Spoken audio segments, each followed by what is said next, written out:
The pride of French intelligence returns. We are the Spy-Fi guys, and this is OSS 117, Lost in Rio.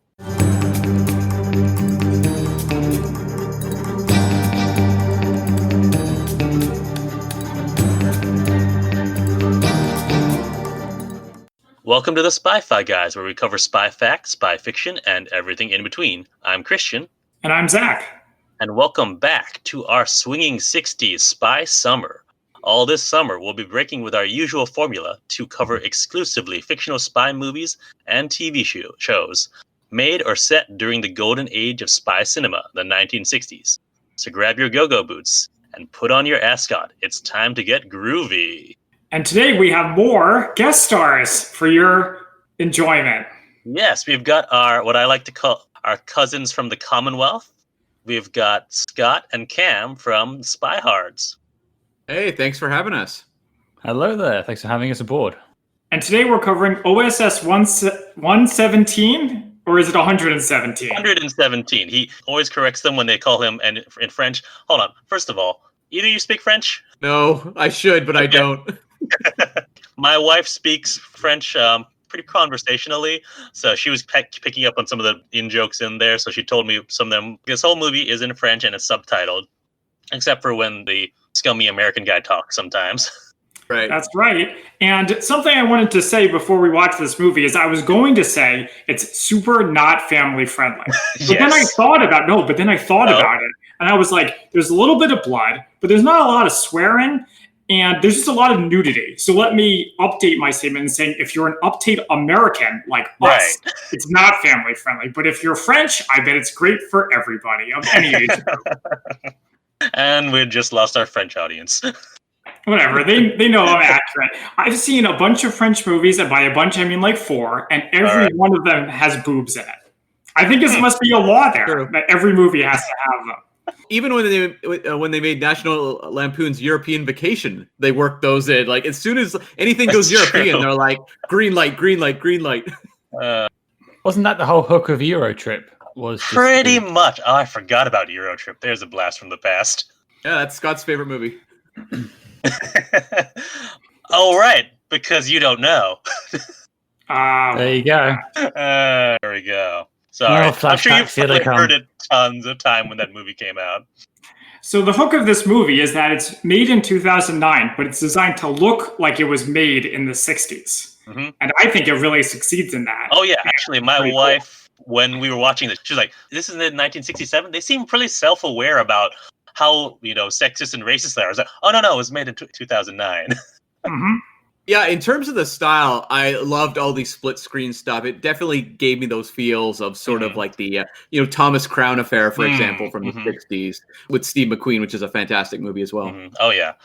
And I also love like the two other things that really, really added to the 60s feel was they did that thing where they film it during the day, but to make it at night, they do the blue shading. And then in the rear projection when you're in a car, which was like classic. Yeah, it's definitely a love letter for the 60s and 60s spy films. And I would say a love letter with warts and all. Yes, very much so. Yeah. Yeah, I really noticed the rear projection once you called my attention to it. And what was it, Dr. No, that you pointed out? That one is particularly egregious, especially since he's in a convertible. Yeah, in Casino Royale original, I think they do it a lot too. There's that great moment in Dr. No, which just became a meme, where it's just like Sean Connery turning the wheel frantically left and right while it's just like a straight road. As his hair's all getting disheveled, yes. I remember when I was a kid, I was confused. I was like, do cars back then just have really low sensitivity? And like we have to try to move wheel a lot? Yes, because they didn't have power steering, but it was not to that extreme. Yeah, you'd haul on it like a rope on a sail on a ship. Okay, let's get started, I think. All right. So here is the IMDb summary. Another mission of world-known French secret agent leads him to exotic Brazil. That's it? That's it. That's all it says. All right. That works. Although most of this takes place in Brazil, we start in Gstaad in 1967, and there's a swinging party. Lots of only Chinese women at this party, besides our main character, OSS 117, or I'm going to attempt this, Sans Decepte, which is it in French. First of all, let's just say French counting is weird because it's actually this is the only one of the after like I think it's 40 or 50, the counting becomes really weird. But this is one of the few ones where it's like, all right, this one actually kind of makes sense. It's like it's just 1, 10, 7. But if you get into like this, like if you said 95, it's like 4 times 20 plus 15. Okay, I failed out of French in grade 10, so this is well beyond my weight class. Yeah, this is just what I got, like the information I got from my wife. But yeah, so we start this party, and we have our main character, Hubert de la Bath, although we never, like, barely do we hear him by his last name. It's always Hubert or his code name later on. Mm-hmm. So he's doing magic tricks. He's doing the classic floating ball behind, the handkerchief. And in burst a couple of Chinese assassins, and they say, Mr. Lee says hello. They say, Mr. Lee says hello and goodbye, and then they laugh really hard. I love that. That's a great start. I like henchmen who are really into their work and like to have fun. Yeah. We find out that apparently Mr. Lee is, what was it, the husband of one of the women? Was that it? I don't really remember much because that sounds that's like it's a very Bond thing to happen. So I just assumed as much. But there's a huge gunfight. I like that Hubert's doing the classic Connery of like firing right from the hip, not even aiming. Mm-hmm. Everything to do with the gun massacre was amazing. We see so many movies where it's like Bond shooting back and forth with people, the collateral damage scatter. But in this case, it's just like everyone goes down for the count. It's pretty funny. Mm-hmm. Yeah. So the bit where it pans back and you just sort of see the dead bodies laying everywhere and it's the comedy hits and he does not give a monkey. So there's all these dead women laying around him. He's too busy necking the girl next to him. But it takes you back to the 60s, man. Yeah, I feel like this is the only part with blood in it too. Or at least it's the only part with blood that I can remember. But yeah, not human a lot. blood. This is the big one. Yeah. Yeah. Yeah, human blood, that's true. And then there's some casual Chinese racism. Right? Yeah. Casual? Which get used to that. Yeah, I mean, casual from his sense, not from our perspective, but from his. Right. Yeah, they start making out, and then we see. I really like this. Pans up from the window because in the 60s you really couldn't have explicit sex scenes. So instead you just have these two birds that land on the windowsill, and then the birds start going at it. That was pretty good. The thing was, when those birds landed, I knew that moment was coming, but I was like pleased when it happened and it delivered. I thought it was pretty funny. Yeah, I appreciated that this rewarded a informed audience that knows about censorship laws in the 60s and understand what's going on. Well, they used to always say about Bond films that the sex, happened when the camera turned off, basically. And they were playing with that here. They did in the first film as well, actually, where they had the camera, pan back to them on the bed and then whip away. Here, this was another comedic way to basically infer that this was happening. Birds, perfect. Yeah. Now, actually, just to go back just a little, have you guys seen this before? Yes. No. Okay. And what about you, Scott? Nope. Okay. This is my first time watching it. Okay, interesting. But Cam, you said you'd seen the first one. I watched the first one like 3 days ago in prep for watching the sequel. Yeah. Oh, okay. So you watched both. Interesting. Okay. Scott did too. Yeah. Nice. So having seen it already, I remembered it differently than what actually happened. I seem to remember him being like, I love France. France is the greatest country ever. France is amazing. All other countries are terrible. But it didn't really actually act like that in the actual movie. There's a bit of that, but not all the time. I would say from a 1 to a typical American, he's probably more like a 3. Yeah, well, I mean, the Americans, and we can say this because we're the Americans on this right now.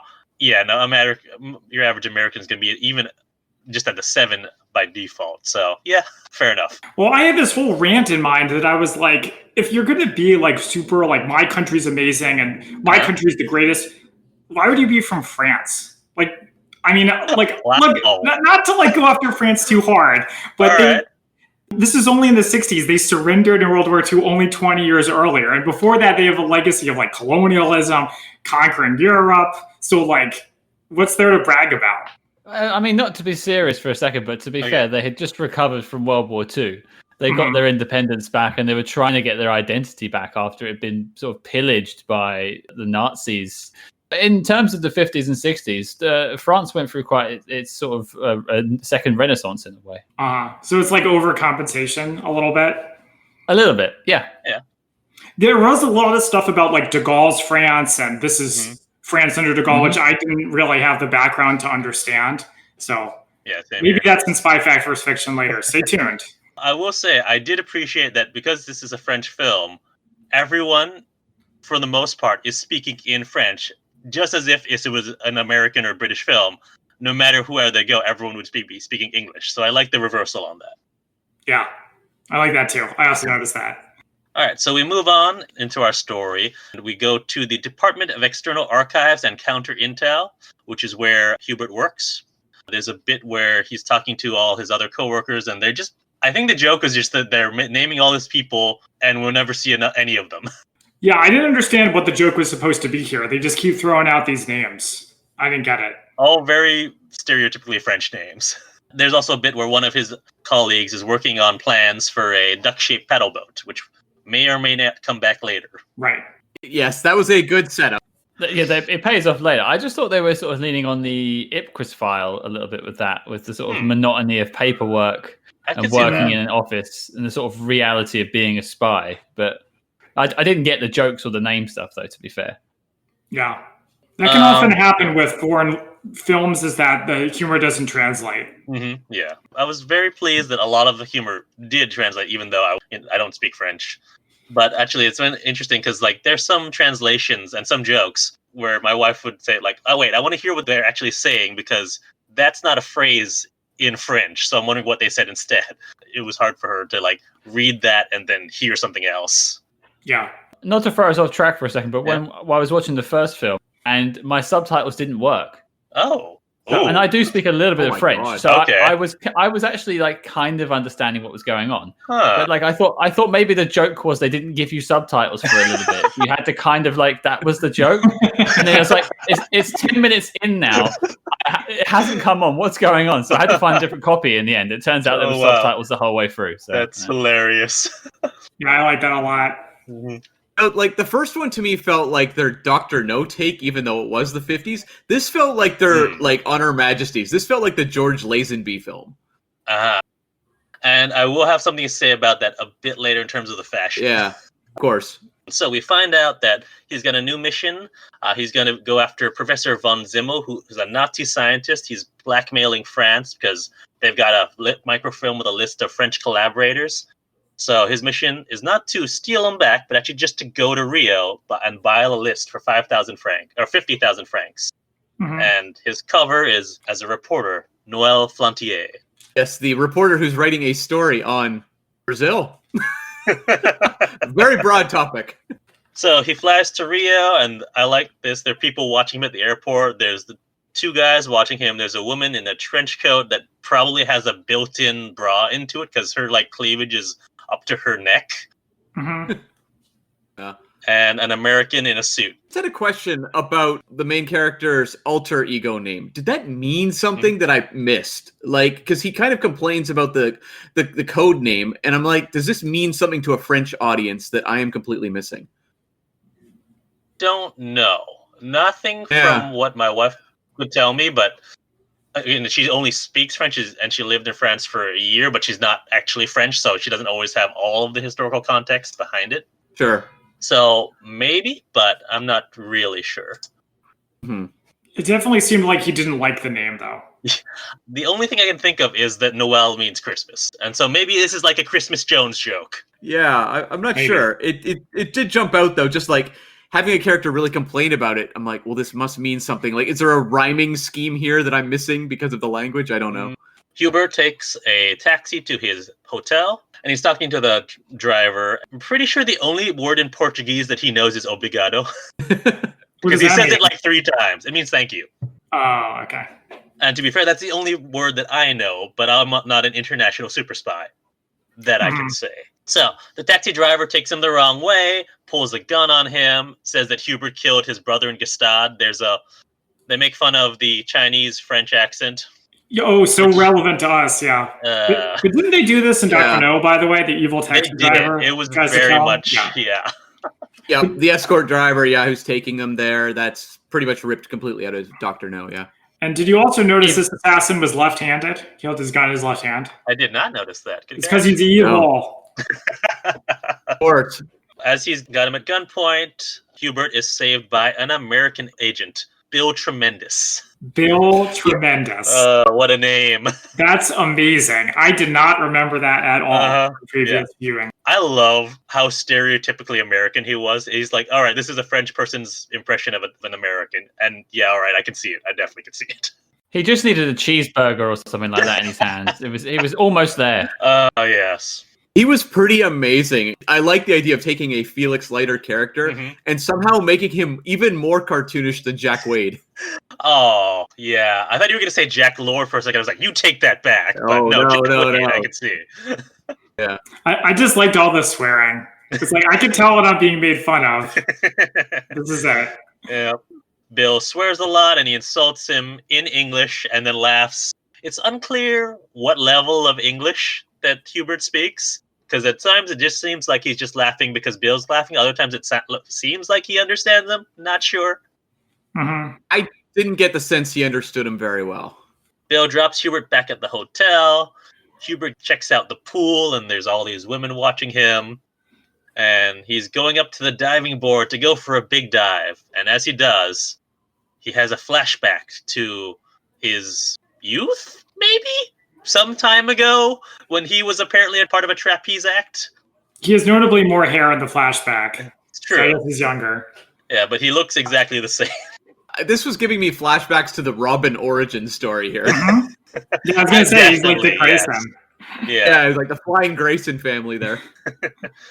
He drops his partner, and it gives him PTSD. And as he's thinking about this, he walks away from the diving board, and all the women who are like watching him all like do a sigh of regret and stop paying attention to him. Story of my life. I've taken you to bars before, Cam, and I can confirm that is the story of his life. They do the sigh when I first walk in. So this scene also establishes that he's afraid of heights, which of course shows up a lot later. To be fair, as someone who also suffers from not mild, but a significant fear of heights, I was like, oh, all right, so I could be a super spy and still be afraid of heights. That's kind of cool. Was any of this in the first film? No. Or was this was sort of like the Marty McFly chicken thing showing up in Back to the Future. Yeah. They are different flashbacks in the first film. But no, this whole thing doesn't happen. Yeah. Heights thing is not a factor in the part. Because I was trying to remember, was there a scene of him braving heights in the first film? And I couldn't remember anything off the top of my mind. He takes a nap next to the pool on one of the pool chairs, and there's a woman who wakes him up by wringing her hair out, like right on top of him. That's how I met Scott. Seeing for both of you now, I'm assuming it was you were wringing your hair out on Scott, because I don't know that wringing out your beard would work necessarily, Scott. There was a time ago when I had quite long hair, actually. Oh, really? It was like flowing locks like Fabio. Oh, wow. It was glorious. The things that lockdown have done to us. See, I think I have the opposite problem because I went from basically MI1 hair to about MI2 hair now. And they go up to his room and are, making out. He's in this very powder blue, short, white, blue robe. Gave me flashbacks to like the Goldfinger romper suit that Connery had. Yep. Go through the Bond movies and look for every usage of powder blue. They're throughout the entire franchise. So many. Yeah. It's a good color on Connery, I will say. And on Daniel Craig. The rest, I don't know how much Moore necessarily pulls it off. When Moore's wearing it, it's like active wear. That's true. I think it's also the styling of it. The girl whose name is... What was Carlotta. It? Carlotta, thank you. Which made me think of Phantom of the Opera. Oh, yeah. Big time. Carlotta says, I'm going to go change to something more comfortable. Goes in the bathroom, starts the bath, and then leaves out the window. Which confuses Hubert. And the audience. Yeah. And she disappears for quite a while. Phone rings, and at first tries to address him as Delabath, and is like, no, this is Flantier. The no Flantier made me laugh out loud, because it's like, the line reading is a little bit more like, Mr. Labath, no Flantier, slam. Like, he immediately hangs off. I thought that was actually a really good joke because it's the sort of thing that I think would slide by some people when they're watching it, but it's a really genius moment of this character being that dim, but also just the fact it's playing with the whole idea that in all of these, Bond films, the villains always know who he is. He's like, "Oh, I'm James Stock," or whatever. It's like, sure thing. I like that in this case, the main character is still oblivious to this. He doesn't even understand that. This guy's oblivious to a lot of stuff. That's also true. So he goes to the lookout. So he's looking at like families, a bunch of couples. Doesn't see anyone who looks like they might be the person for the handoff. And as he goes up to the lookout point, he gets shot at. So the music in this part sounds like the opening bars of Kokomo, the Beach Boys song. Go back and listen to it if you don't believe me. And it's interesting because the music just keeps going while the shooting is happening. So it's not like startling. It's not like it's silent and then suddenly there's gunshots. It's like really exciting and scary. It's more like a big goofy time. Definitely gives you the idea that this is just an average day for him. I also like the part where he had taken off his coat and his sunglasses. And well, first I had to like knock him a few points for having a short sleeve shirt underneath a suit jacket. And my wife was like, "Yeah, but this is Brazil. It's like ridiculously hot." Okay, that's I guess a kind of fair. And so he runs, leaves the briefcase, thinks about it, goes back for the briefcase, and then also for his suit and his jacket at like separate times, which I enjoyed that.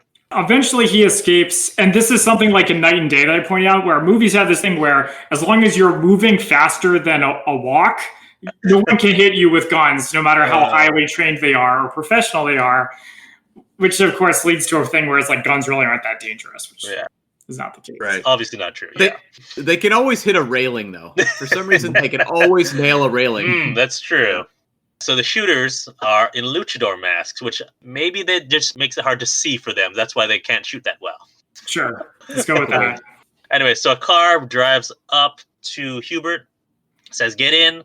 And so he gets brought to a house, and we find out that these are the two guys who are watching him at the airport. We find out they're Mossad, and they're after the same guy that Hubert is, von Zimmel. Hubert really doesn't seem to know about, either he doesn't know about Mossad or just thinks they're a joke.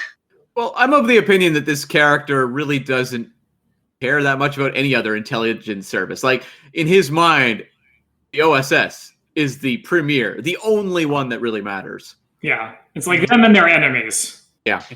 This is also the joke that we referenced earlier where they keep calling him 017. Yes. Correcting them. It's like, I guess you could say it that way. But why would you?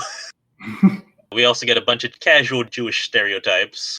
Well, he's like, von Zimmel will recognize Jews because of all their distinctive Jewish features, which of course is like a Nazi thing. But you know what this scene actually reminded me of was Borat.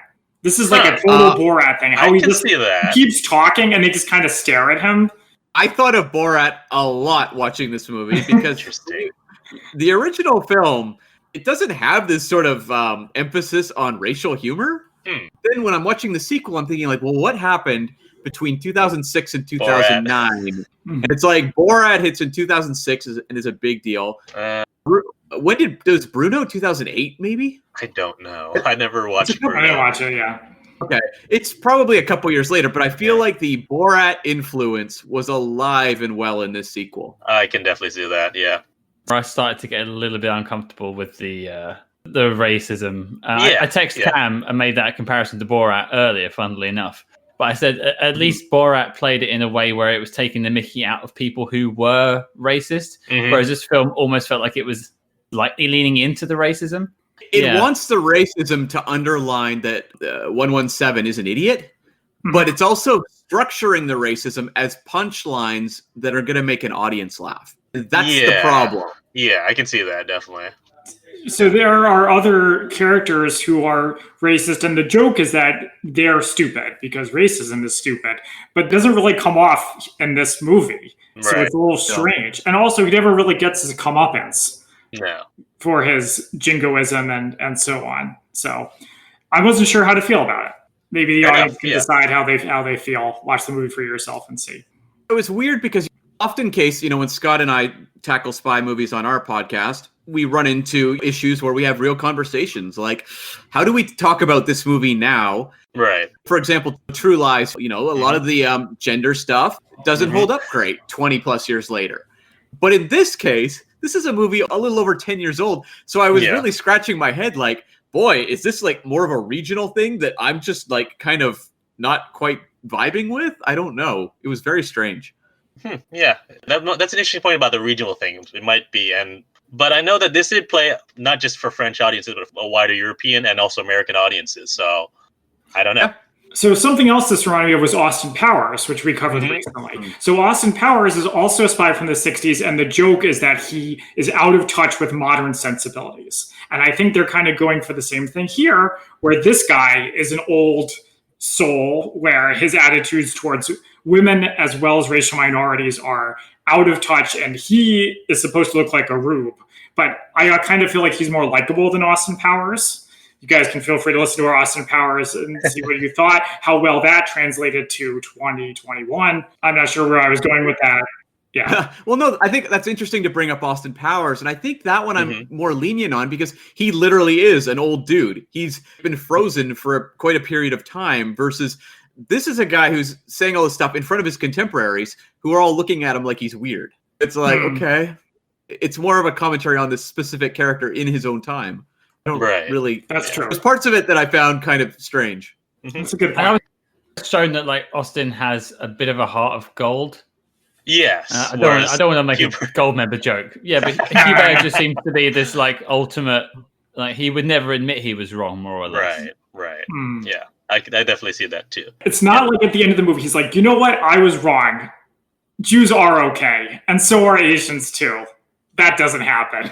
I also didn't think, like, as we were watching this, Zach, I also thought about, wow, this is interesting because I'm Asian and you're Jewish. So, yeah, none of these will be great for either of us. Well, I didn't mind the Jewish jokes as much as I did the Asian jokes. Maybe you feel differently.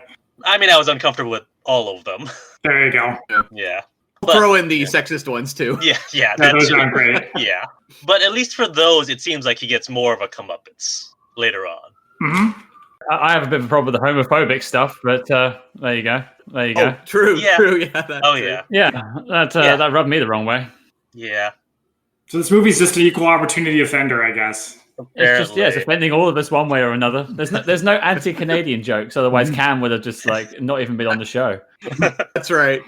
Canadians are greatly offended about when people ridicule Canada. I kid, of course. Right. Okay, so moving on. So they're like, Hubert, we want you because you fought Nazis. I assume that refers to the previous movie. And then he meets Dolores. Yes. She's one hot ticket. So she is a female Mossad agent. She's a colonel, but of course Hubert just thinks she's just a secretary. Mm-hmm. The microfilm isn't actually of interest to them. What they really want is von Zimmel. They want to try him as they did Eichmann. In my notes, I have more Jewish stereotypes. Mm-hmm. Yeah. Then they get to work. So Hubert goes back to the hotel. Dolores is following up on leads of her own. And as he goes back into the hotel, there's 2 Chinese assassins waiting for him in the lobby, but also 2 Germans. And they all have guns like in newspapers. Hubert basically plays both of them off of each other, tells them thanks for helping kill those Chinese agents in Gstaad, and starts insulting the Chinese, which of course gets the Chinese riled up. Basically, as soon as he gets out of the elevator, they all kill each other. So a couple of things about this is that the Germans kind of deserve it because they start laughing. Who says Germans don't have a sense of humor? But I also liked to this part is that as he goes on, the insults stop making sense. That's true, yeah. After a while, it was just things that are yellow. A lot of it sounded like gibberish to me at a certain point, but then I'm also like, is this like a French insult? Does this mean something there that doesn't to me mean anything? I think the joke is that he just says whatever and they laugh, yeah. I think my problem with this particular scene in the usage of racism was it was so one-sided. I think if you are going to fight to keep this scene, and I don't really know why you would, but I think what he should have done is said, oh, the Germans, you said this about them? And then he turns to the Chinese and says, and you said, what about the Germans? And then throws German stereotypes back. Yeah. I feel like if you're going to pull that scene off in a successful way, that's how you would probably go for it. I agree. That would work better. So they all kill each other, and then he goes over to the German embassy in Brazil and goes up to one of the attachés and asks for a list of former Nazis living in Brazil. Maybe they have a club or a guild or something you can tell us about. I really like this part. I thought it was really funny. Again, it's something Borat would do. It's not that far off of something James Bond would do. Having no luck, he goes over to the hotel bar where Dolores finds him. And she actually got some work done, says that the CIA has been in contact with von Zimmel. I know the CIA man here, Bill Tremendous. So they go over to see Bill. And of course, in the headquarters in Brazil, there's a giant CIA seal on the floor. Because America, baby. I have to wonder if these exist, because I was just thinking, I mentioned the movie True Lies earlier. Yeah. And when they go into Omega Sector, they have the exact same thing on the floor of Omega Sector, like the giant seal. I'm like, I don't know. Is this something that exists? It does only, and I say only, but as far as I know, it's only in Langley. And from what I know, that's only there for like the visitor entrance. Normal people don't usually actually go over through that entrance to see the big seal. Right, fair enough. For the very small amount of visitors they do get. Right. So this is also the beginning of the Lana Archer dynamic between Dolores and Hubert. Ooh, I didn't even think about that, but now that you say that, click, yes. Yeah, where he like gets drunk instead of doing his job, or he makes fun of her and she just rolls her eyes, keeps carrying on. Very classic, almost like sitcom archetype of he's really annoying, she rolls her eyes a lot, but you know where this story's headed. Mm-hmm, absolutely. Bill talks to them, said that there's not too much. Apparently, von Zimmel's son is in Brazil and is with the hippie sect, which starts all these jokes about haircuts. I'm like, I'm not feeling this about little because I'm enjoying my long locks right now. All right, don't take it personally. It's just a movie. Kind of enjoying that though, because in the 60s, a lot of these like entertainments that in theory were aimed at youth were really critical of the hippies. I think of Bond. Yeah. Bond was pretty anti-counterculture. That's why Lazenby left the franchise, was because he was like, no, this is the man. I gotta leave to go be with the hippies. But also I think of the Star Trek episode, The Way to Eden, where Kirk and Spock run into the space hippies and are so critical of them. I have to rewatch that episode. I haven't seen that in a long time. You don't have to rewatch it. It's a trip. This reminds me of a class I took in high school called The 60s, where we did the war, we read Malcolm X's biography, but we talked about the hippies too. And my teacher, who is the man, obviously, I mean in the bad sense, not in the good sense. I was wondering. Yeah, like all teachers, they're part of the man. He was like, so hippies are a good idea. It's a great idea, free love, you do whatever. It's not a sustainable way of life. You can do that for like a couple months, and then you have to get back to reality. That's just the truth. So basically what Hubert says later. Yeah, but that's not just like his opinion. That's like the reality. Or that's what he would say. Yeah. I don't know. It's like I could see where he was coming from. So let me change the subject to the fact that hippie sex and hippie sex joke, that like double entendre, apparently also works in French. Yes. I was not getting the joke. Well, it works in English and French, which is surprising. I wonder what the words are in French. You could look it up, I guess. They go to the place where Heinrich and the hippies were last seen, and he bursts into the door, and I liked that anytime it like bursts into somewhere or he like turns around and like draws his gun very quickly, he goes into like the James Bond gun barrel pose. Mm-hmm. Where like the arm stretched out too. The only people in there are some kids who stare at him. And Dolores goes to talk to the kids and finds out that the hippies have left and they're on a beach nearby. Yeah. So they go over to the beach. They find Heinrich. Hubert says to Dolores to use your feminine wiles to distract him and I'll go after him. But instead she just tackles him. That was a good joke. It was, again, very much like something out of Archer. And then also at this point, Heinrich's like, I want to help you guys. I hate my father. He's a Nazi. And Hubert like slaps him. And he's like, don't talk badly about your father. How old was Heinrich supposed to be? 20s, maybe? I couldn't tell if the actor... Probably early 20s, yeah. Looked like they'd cast a much older actor. And then the joke is that he's supposed to be like a 20-year-old. I don't know. Maybe I'm just being very unkind right now. People aged faster back then. Yeah, that's true. Yeah. No, Connery is gorgeous man out. But when he started Dr. No, he's the same age as me. I'm like, wow, they just did some hard living back then with the smoking and the drinking, because that just aged. Like, he does not look like he was 34. Also, no sunscreen. I think, either the same age or now older than Connery in Diamonds Are Forever. And I'm like, oh my God. You're like Frank Miller writing The Dark Knight Returns because he woke up one day and realized he was older than Batman. Yeah, I did not know that. That's funny. They split up. I don't remember where Dolores said she was going, but Hubert stays at the hippie commune with Hubert.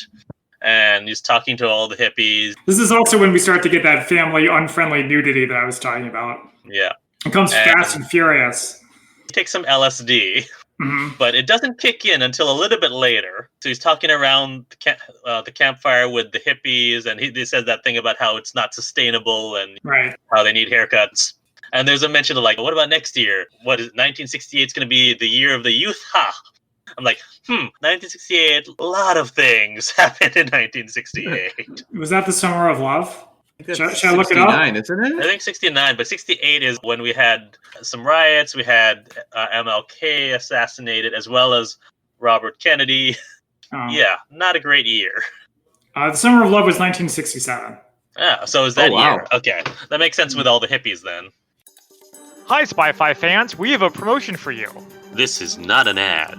No, it is not. We're offering you a chance to win a free Spy-Fi Guys t-shirt if you live in the US or Canada. All you have to do is leave a 5-star review for this podcast on iTunes and use the code word SUMMER in the review. That's the code word SUMMER. You have until the end of the Swinging 60s summer, so the end of September 2021. We will select our winner at random from all the entries received. Again, that's a 5-star written review with the code word SUMMER for your chance to win. Good luck, and thank you for listening. And as he's talking, the LSD kicks in, and 2 women guide him over to another part of the beach where a bunch of naked people, and they have an orgy. Right. This felt like the scene they would have loved to have worked into a Lazenby Bond film, but would never quite go there. No. He also gets a little bi-curious with another one of the guy hippies. That comes back later, which is why I felt the need to mention it. Oh, okay. I was wondering. Yeah, okay. It does come back later. Yeah. Done. Hubert is on a plane with Dolores. And of course, we get another Chinese assassin. This one who, I will say the competency of them seems to go up from just trying to abduct him to, the elevator, now to plane where he was the pilot, locks the cockpit doors and jumps out of the plane with with a parachute. Mm-hmm. It's like, all right, shades of Temple of Doom. Yeah, also a little bit of Moonraker, too. I could see Moonraker. I could also see You Only Live Twice. Doesn't that happen? Like, he's in the plane with Helga Brandt and he jumps out of the plane with a helicopter. I keep saying a helicopter when I mean parachute. I don't know why. You mentioned that movie, but you've got Little Nelly, the helicopter, so you know what? I can understand how it's getting all mixed up. Plane's going down. I didn't notice Heinrich on the plane until this point. Did you guys notice him until then? He's been sleeping in the back. I hadn't noticed him, though, but it makes sense. Yeah. So he wakes up and is like, what's just going on? And then plane goes behind a mountain. There's an explosion. And somehow they all survive this. Mm-hmm. If it worked in Temple of Doom, why not? I think the writers were like, we don't have another way for them to get out of this. So we'll just have them crash the plane.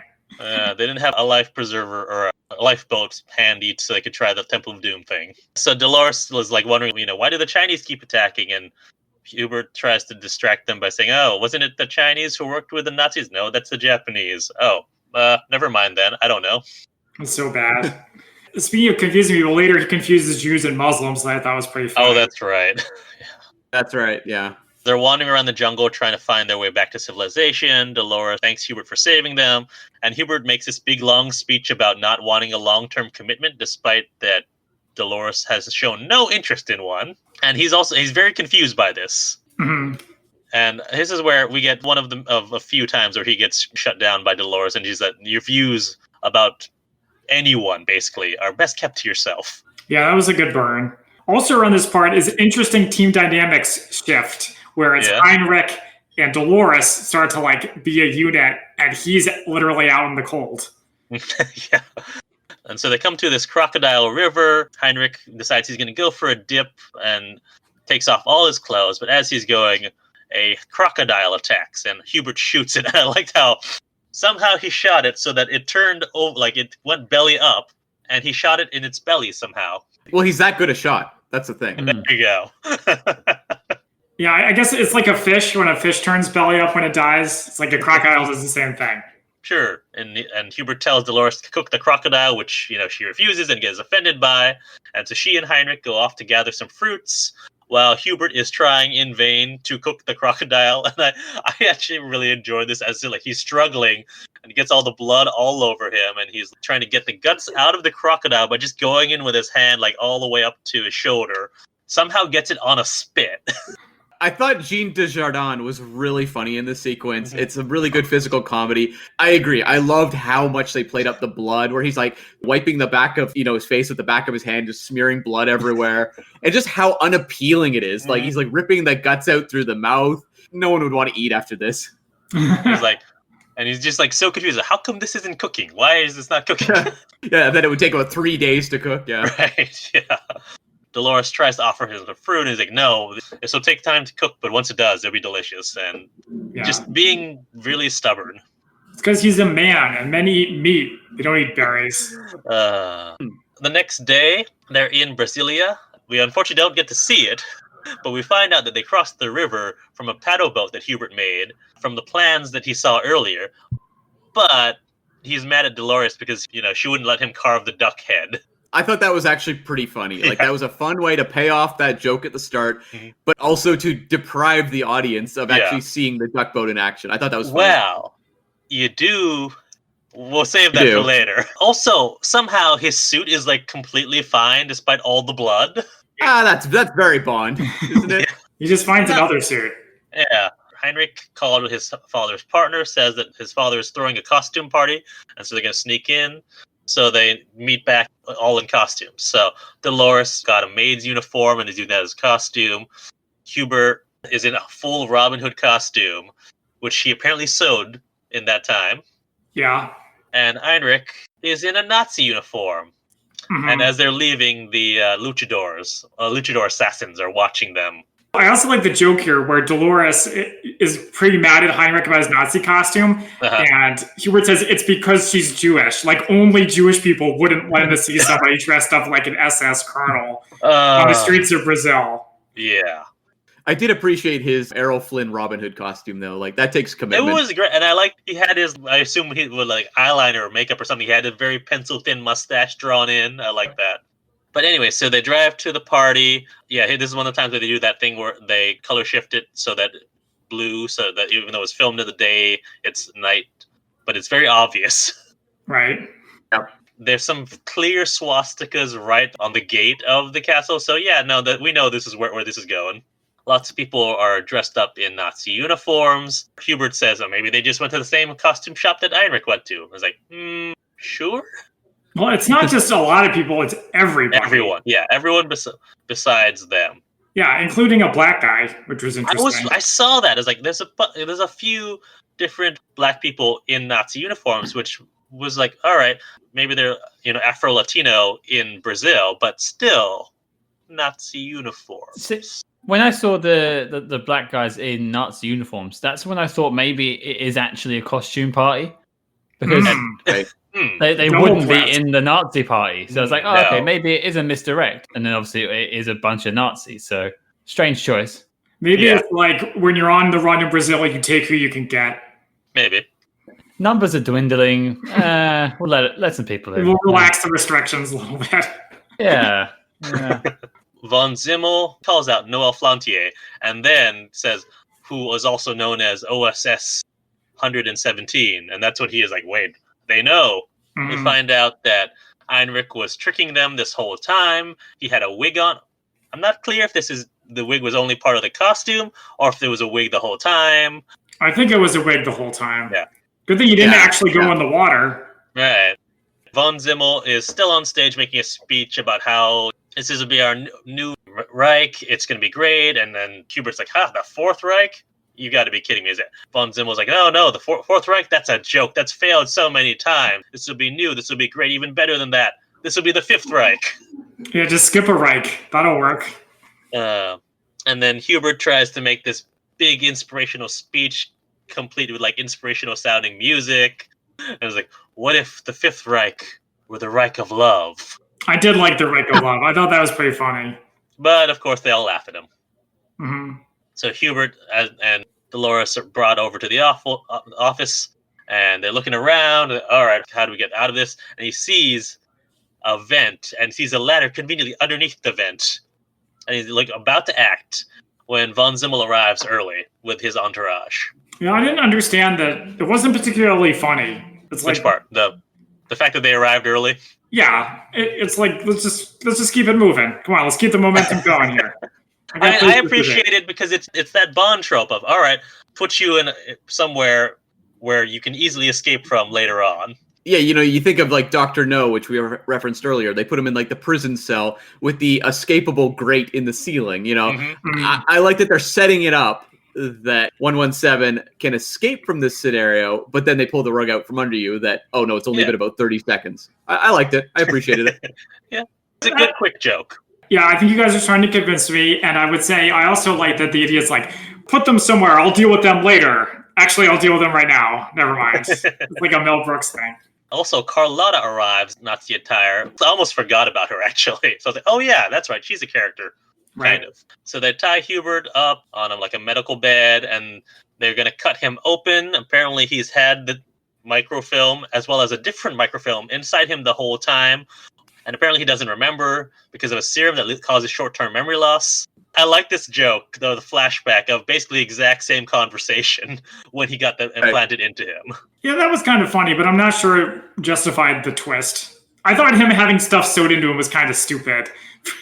For like 20 years and nobody noticed. Right. Well, we don't know how. I guess sometime in World War II, I assume. Right. Yeah. All right. Fair enough. Like, did they have X-rays in the 60s? They did. They definitely did. Yeah, they did. And it's not like they were in a container either. They were just loose in there. That's what the first thing is like. Because he like pulls them out as if he's pulling tape from like a dispenser. I'm like, they weren't like in like some sort of like container or anything in there. They were just loose in his body and didn't deteriorate somehow. I feel like in a movie though where the characters escape off screen in a duck boat, I'm willing to go along for the ride that this guy had these things thrown into him. Yeah. Fair enough. Yeah, it's funny when you watch movies like this. It's like, all right, what's the thing that crosses the line for you? Oh, not this really ridiculous thing, but it's that thing. Exactly. I did like that at this part, he's like, we needed you because the microfilm was in you, and all that stuff about you being the best agent of France was a bunch of nonsense. Right. Yeah. Dolores gets the drop on Heinrich, has him at gunpoint, gets them to untie Hubert. Hubert grabs the gun from Dolores, and somehow Heinrich is shot, presumably by Hubert, but he like denies it. Yeah, presumably by accident, but I did think it was kind of funny. Gunfight ensues. He kills a bunch of Nazis, kills one of the luchadors, but has to fight the other. And I enjoyed this fight, actually, because there's a lot of classic like wrestling moves in there, but there are also some nice like luchador moves, like the parts where he like climbs up and like gets him in his head and swings him over, which is if you've seen any of the like the Marvel movies, it's a classic. Like Black Widow does this move all the time, which is a luchador move. I found both of these OSS movies, the action is actually very well directed. Mm-hmm. And in a lot of comedies, they're not particularly visually interesting or at least visually dynamic, but it really feels like they put in the time and effort to make these movies look fantastic. Oh, definitely. Yeah. It was a bit of an odd choice to have them basically have a stage-by-stage wrestling match as their fight. As someone who's spent a lot of time in his life doing wrestling stuff, watching it or whatnot, they actually did moves and such that wrestlers would fake do with each other in professional wrestling, not in amateur wrestling. And it was just bizarre to see them doing, as you say, the Hurricane Rana or the Frankensteiner, where they legs around the head pulled to the floor. And you just think, no one does that in an actual fight. Speak for yourself, Scott. Yeah, I wondered if this was supposed to be like a fight that they would make in the movies in the 60s, where the fight coordination isn't up to 21st century standards. I thought it was a case of, say, the stunt guy was actually a professional wrestler. Because you have a lot of times where you have professional wrestlers in films and they'll do some of their moves as part of their fight sequence. But I went and had a look, and the guy is just a stunt guy. So I don't know why they chose to have a wrestling match. I think the only reason is because they're wearing the luchador masks. I agree. So as this is happening, I always keep forgetting what his name is. Von Zimmel and Carlotta have escaped in a car. And so once he defeats the luchador, run outside, and he grabs his bow and arrow and preparing to shoot and like holding for the longest time, like getting the perfect aim and perfect shot, and they're very far away. And once he tries, gets caught up in the string. And he's like, oh yeah, this is just a toy. Okay, so there's something I like to do in these episodes where I rewrite the movie, and Christian would say it's usually for the worse. So I'm going to make an attempt this time. Sometimes it's better. Okay, I'm going to make an attempt this time where he has the arrow, it falls apart, and he doesn't say it's a children's toy, because it obviously is a children's toy. We can all see that. I would have had Dolores say, what did you think was going to happen? And he just looks dejected and like walks away. I actually do like that rewrite better, yeah. Thank you. And then Dolores picks up the arrow and throws it herself and stops the car. There you go. Flies like 60 feet. We have the next like 20 minutes of the movie. But yeah, so they get in a car to chase them. There's some really good rear projection here that I enjoyed. Mm-hmm. And Hubert is trying to compliment her and says that, you're basically my female alter ego. This is when she finally tells him off. Says you're a misogynist, you're a tacky dresser, you're a racist, all these things. And of course, the one that he picks up, like, wait, I'm a tacky dresser? Who's scruffy looking? Yeah, exactly. And speaking of a different Harrison Ford franchise, as they're driving, there's an Indiana Jones map with the red dot and the line as they're, showing the map of where they go. Mm-hmm.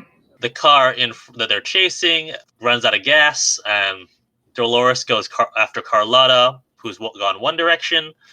Hubert goes after Von Zimmel, who's going the other direction. They're at this big waterfall, and they're like trying to shout threateningly to each other, but of course it's all drowned out by the waterfall, which I enjoyed. Yeah, it's like Shazam. It's like the part where, what's his name? Mark Strong. Yeah, Mark Strong is really far away, and he's making a speech, and our hero can't hear him. So they have a scuffle, and they end up both going over the falls together. Were those the same waterfalls as in Moonraker? They had the boat chase in? Yeah, that's what I thought. Yeah, this was like the Reichenbach fall from Sherlock. The real one, not the BBC one with Benedict. And do we actually see them like hit the rocks? I think it's like and then like a cracking sound. Oof. And yet somehow they're both alive. So that was funny, but I didn't like when they wake up in the hospital, because I was like, oh, geez. It kills the momentum again. It's like he almost has him, and then we have this, sorry to jump ahead, but we have this very slow chase scene. Yeah, that's where I was going to. Yeah, so they wake up in the hospital, they have the very slow chase scene, and they both have IVs in them, so they have their IV bag. I don't know what else, if there's a more formal name for it, and they're carrying on on their stands. Drip. A drip. Yeah. It's funny, but it goes on a little too long. I say that a lot. It outstays its welcome. You kind of laugh at the whole idea of them shuffling after each other, but when they get to the corridor, you're like, is anyone going to attend to these guys? They're just sort of wandering around, and I don't know. It does string that joke on a bit too long. It does upset the momentum, though, in that I feel like comedy, you're better off to go fast-paced and get to the end versus dragging it out. And I felt like this one's 100 minutes, and I felt like this whole hospital sequence just to lead to that ending, not the most necessary. Thanks, Cam. Can you come on every week and you agree with me that things need to go faster? I'll agree with you for sure on this one. Was anyone looking at their watch by this point? Naturally, no. Not really. Yeah. I don't have a watch, but I was looking at the counter on the player, yeah. Yeah, this is a bit, I was like, is this still going? Just me, it sounds like, just me and Cam. Leonard Mullen says that at least 10 minutes, maybe more like 20 minutes, can be cut out of every movie. So I'm carrying on his tradition. I will agree with you that it went on too long. There are bits in the chase that I like, though. Like, I like the start of it. I did try to tune out as they're going through it, but when you get to the elevator, that's when it's like, oh, that's funny. When he gets all the way down the stairs. So if you could, like, just have maybe you condense that, I think it would have worked a lot better. His review of the first movie, Roger Ebert said they should have cut 10 minutes or something out of the first one. And I really disagreed with that. I thought the first one had a very strong pace. Like I really felt carried through that movie. And felt more this was the one that I felt like, I don't think Ebert reviewed the second one, but I'm like, you might want to have waited and applied that to the second one over the first. Yeah, that's fine.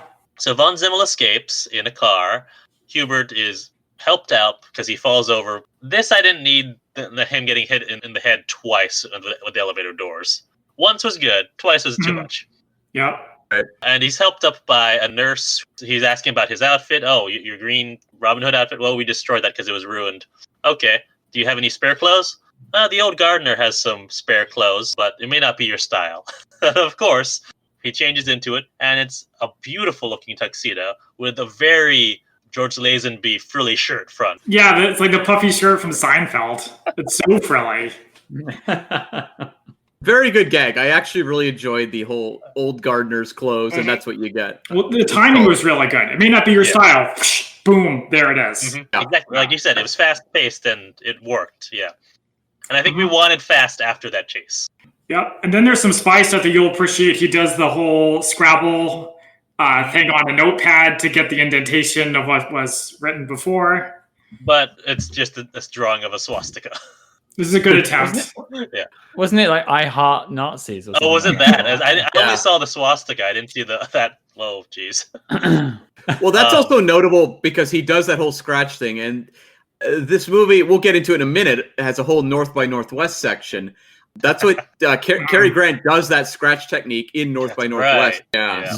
Okay, where would he be if not for this very helpful nurse who knows that Von Zimmel made a phone call and says that, we're meeting at the, Corcovado at 8:00. Yeah, they say it a bunch of times, so you better pick up on it. I also like how she speaks French, just like everybody else in this movie. Exactly. But yes, all right, well, I need to get there. So he calls Dolores and Bill to let them know that this is happening. And they call everyone else. And basically, the whole screen is just full of like all these tiny split screens. But they call a bunch of people who we don't even know and don't even show up later. So I don't really know why it's there. I think it's just a split screen joke. Yeah, I would say so. Yeah. He talks to the very helpful nurse again and says, all right, you happen to have a car or something nearby I can use? Oh, well, the old gardener has a car, but I'm not sure if it'd be your style. And of course, it's this gorgeous looking convertible. I just want to be this old gardener. Well, so that's something that's interesting because there's the 3 rule in comedy where comedy jokes come in 3s. Yeah. There was no 3rd. Yeah, there's that. So I'm going to push my luck. I'm going to rewrite the movie again. All right. This is 2. So the other one is he'd be like, okay, I lost my gun. Do you have any weapons here? And she's like, the gardener had a gun, but it may not be like, I don't know, your style or whatever. Yeah. So then it's like a mini gun or like some other like enormous, over the top, really expensive gun. Hollywood, here I come with these rewrites. You're like Carrie Fisher. Well, about the other thing about the comedic rule of 3 is the third thing always subverts the first 2 in some way. I'll have to get back to you about that. So instead, have him just have like I don't know, a Swiss Army knife. Something I don't know. Yeah, something else. Yeah. He drives over to the CIA office, first stopping to get a good photo. Right. Of course. Because if you acquire this nice tux and this car, you want a photo with them. But it's like a photo in front of like a junkyard. Yeah, that was fun. I laughed at that when he's posed all nice. I was like, yeah, that's just like a bunch of trash or something. But yeah, as he drives to the CIA office, it's all dark and empty, and he's like lurking around. Bill finds him and has him at gunpoint. It says that Von Zimmel went to the CIA for protection, and we're going to take him in. Yeah. Carlotta comes in with Dolores at gunpoint, but as all this is going on, one of the other Chinese assassins comes in and kills Bill. And I don't think we actually kind of skimmed over the fact that each one of them has said, "You killed my brother in Gestad." One wonders if all of them are related to one person in there, or each of them had a separate brother who was there. Or they mean like a blood brother. Maybe. You know? We also get a spurt of blood over Bill Tremendous's name tag. I didn't catch that. Yeah, I mean, it's pretty fast, but it's like, yep, that's his name, all right. Now Carlotta has Hubert at gunpoint. I wasn't clear. Who does Hubert kick the gun to? Is it the Chinese assassin, or is it to Bill? I don't know. Neither of them makes sense. Why would they kill Carlotta? Yeah, I'm blanking on that. Do you remember, Scott? He says something about... Doesn't he say something about uniting the 2 countries against China? Is there something about, like, if you let me go, we'll form a new Nazi something or other against the Chinese or something? He infers he infers something, and then the Chinese guy shoots her because he doesn't want that to happen because she's a Nazi. Okay, that makes sense. All right. I wasn't clear because you don't really get a good look at who it is. And also, once they shoot Carlotta, they never focus on the guy again. So Carlotta's dead, and Hubert and Dolores are going up to the Christ the Redeemer statue. But before they get there, he sees one of the hippies who is with him on the beach. And he's like confused because he's like, don't I know you from somewhere? So again, this was funny, but it breaks the momentum. It goes on too long. It'd be funny if he's the guy. I felt bad for the guy. Well, the guy. It would be better if the guy like sees him, gives him like a wink, and he looks really uncomfortable, has like a gay panic moment, and then keeps going. I don't know. I just felt bad for the guy because he's like there. He's like, oh, well, actually, I laughed when he's like, "What are you doing now?" He's like, "Eating a candied apple. Would you like some?" I didn't find it that funny, but that's me. I just laughed at the awkwardness of it. I'm like, what are you doing now? I think they just wanted to work in the forbidden fruit joke. Yeah, makes sense. Scott's watching this movie on a different level than the rest of us. Right. They go up to the base of the statue. They get shot at, and they're shouting to Von Zimmel that Carlotta and Bill are dead. No reason to keep doing this. Von Zimmel's like threatening to kill himself. He goes on this, basically the whole, prick us, do we not bleed speech. Yeah, from the Merchant of Venice. Which, of course, is said by Shylock. I was more wowed when they were going up the stairs and the music from North by Northwest kicked in, as well as we got a Vertigo joke where they started doing the Vertigo, him looking down and the earth and whatever, the ground rising up. So I appreciated the dueling Hitchcock references going on at the same time. Mm-hmm. Of course, like the whole statue thing is completely taken out of North by Northwest in the finale. Oh yeah, at Mount Rushmore. If you're going to rip off somebody, you might as well off the best.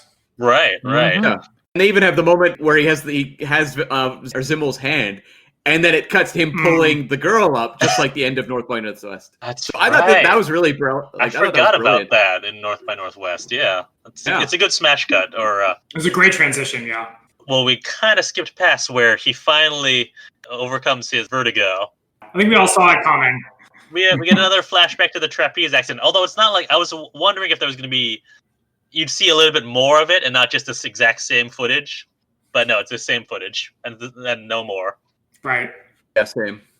Because the flashback joke is expanded in the first film when they had like the third revisit. Because you see like the fact that the guy didn't like him at all and the homoerotic romance never actually took place. But then in this film it's just three of the same clips. So he catches Von Zimmel at the base of the statue. Dolores and Hubert, meet up with each other. We don't know where Dolores was this whole time. This didn't feel earned to me, the kiss. Nope, it totally wasn't. But that's what you do at the end of movies in the 60s and the 80s is you get the girls the reward. It's just what you do. I was wondering, too, if the kiss with the fireworks going off was a reference to Catch a Thief. Because I was like, is this a third Hitchcock they're working in? Because you have that big kiss scene in To Catch a Thief with Cary Grant and the female lead in that, Grace Kelly, and the fireworks are all going off in the background. So I was wondering about that. Also, the fact that they do this and they make like some Christmas jokes made me think about The World Is Not Enough. The other good one, yeah. Where they're kissing, where they're toasting, they're kissing, and there's, again, fireworks going off. So I thought this was going to be the end of the movie, actually. But no, we have another scene back at the office. Yeah, I wish it was the end of the movie. Yeah. Yeah. Where Hubert talks to Armand, and we find out that Armand's name was on the list of the collaborators.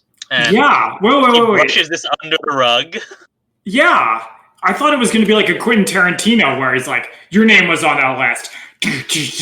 And then they like pull guns and it's like all crazy and intense. But you get like the intro to Casino Royale where like Bond pulls out the gun on the guy and that sort of quick like shoot thing. Yeah. But nope, nothing at all. They just have a toast and chill out. Not that kind. To quote a different spy movie, this ain't that kind of movie. No, it's not. He sort of brushed that under the rug. He also just kind of bribes him with the Legion of Honor medal. Mm-hmm. He is vain. Yeah, when we find out that Hubert's next mission will be in China, there's a man named Lee who's taken 50 French hostages, but will only deal with Hubert. And we get a flurry of Lee puns on with the name Lee, which Austin Powers did this joke better. Yeah. And Hudson Hawk did too. And like, I mean, Austin Powers did it a decade earlier. Yeah. This is a joke. Was that the first Austin Powers, I think, did it? So that's like 97. Yeah. And here we are in 2009. Every one of them did it, yeah. Though, although it goes on a little long, I did think it was funny when the boss says, I think we've about covered it. Yeah. And then he tries for one more. Yeah. I think that's about it. And that about covers it. I think we about covered it, yeah. I mean, the only thing I have is in the end credits, we see all of his pictures, selfies, and then a thing of him in the boat. Yes, I like seeing the duck boat. All right, so now it's time for our spy fact versus spy fiction section. I have a little bit, if you'd like me to go first. A little bit as well. Yeah, you want to go first? Go ahead. Okay, so in the Roger Ebert review, which I also read, he says that Hubert looks like a parody of James Bond, but he came first. His novels about him started in 1949, and there's been over 280 Hubert de la Bath novels and a bunch of movies before these. Right, which were not full-on parodies. They were like, in the Spy 60s craze. Yeah, that's all from me. Okay, so I've got a few things. So the office that he works for, the SDECE, in my head, he worked for the Deuxième Bureau. Mm-hmm. But then I saw this, I was very confused. But apparently, this Deuxième Bureau is focused primarily on military intelligence, and also only existed up to 1940. Oh, so Danger Man got it wrong. Yeah, but it's like one of those things where, like MI5 or SMERSH, the name actually outlived the actual organization and just became a sort of a general term for the intelligence service of that country. So I've got that. Obviously, there were many Nazis who went to Brazil after the war. The most famous was Joseph Mengele, also known as the Angel of Death. I was curious because I didn't remember when the happy face became a actual recognized symbol, and apparently it was up until starting in the 1940s. Because I was like, didn't Forrest Gump tell me that the happy face didn't really become a thing until the 70s? No. Yeah, the 70s. I mean, it had a real resurgence. At least it became a major iconic symbol then. But yeah, interesting. But the last thing I have is about the waterfall, Iguazu Falls. So, as you said, it did feature in Moonraker, and I was going to bring that up. But also, it's been on a lot of other films, including Indiana Jones, Kingdom of the Crystal Skull, Civil War. It's actually used as like a background plate, as well as Black Panther. Oh, okay. It's used as a background plate for Wakanda. Right. And I think the ceremony where they fight and have the challenge, they use that as a background plate for it. Oh, that makes sense. Like that's where all the people are standing, the audience. Yeah, as off to the side. Yeah. Oh, okay. Yeah. All right. I think that's what we got for spy fact versus spy fiction. Okay. So next we have our favorite quotes. I hope our guests have a couple quotes ready. Otherwise, I'm sure IMDb can help you out. I've got a few. Do you guys have any? I mean, I had The Reich of Love as one of mine, but also the bit where she's like, reference jokes about her father or something. He's like, don't talk about your father that way. Yeah. That was Heinrich. Being like, I hate my father. He's Nazi. Yeah. Yes. One other great one.